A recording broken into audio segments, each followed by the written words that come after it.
வாங்க இந்த மாதிரி பர்கர் பேர் எப்படி செய்யறதுன்னு பார்க்கலாம். இந்த எட்ஜ் எடுத்து இந்த கிராஸ் மாதிரி மடிச்சுக்கோங்க. இந்த எட்ஜ் எடுத்து அதுக்கேற்ற மாதிரி மடிச்சுக்கோங்க. ட்ரையாங்கிளா மடிக்கணும். இது இப்படி பேஜ் மாதிரி திருப்பிக்கோங்க. இது முன்னாடி மடிச்சதை அப்படியே இதுக்குள்ள போட்டுருங்க. ஓகே, இப்போ நம்மளோட பர்கரோட டாப் ரெடி. ஸோ இப்போ நம்மளோட பேக் ஃபேஸ் ரெடி. ஃபுல்லாகவே மடிச்சிருங்க. இந்த லைனுக்கு ஏற்ற மாதிரி ஃபுல்லாக மடிச்சிருங்க. இப்படி மடிச்சு விட்டுக்கோங்க. மடிச்சு விட்டுக்கோங்க.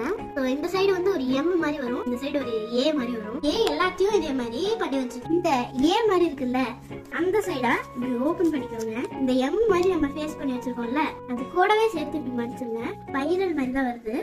அதனால நம்ம இப்படியே ஸ்டார்ட் பண்ணி ஸ்பைரல் மாதிரி செய்ய போறோம். உங்களோட ஹெட் பீஸ் எடுத்துட்டு இந்த பீஸ் இருக்குல்ல இதை எடுத்து இந்த பவுச்சுக்குள்ள இந்த மாதிரி வச்சிடணும். இந்த மாதிரி பர்கர் எப்படி செய்யறதுன்னு பார்த்தோம். சரி நம்ம சாப்பிட்டு பார்க்கலாமா?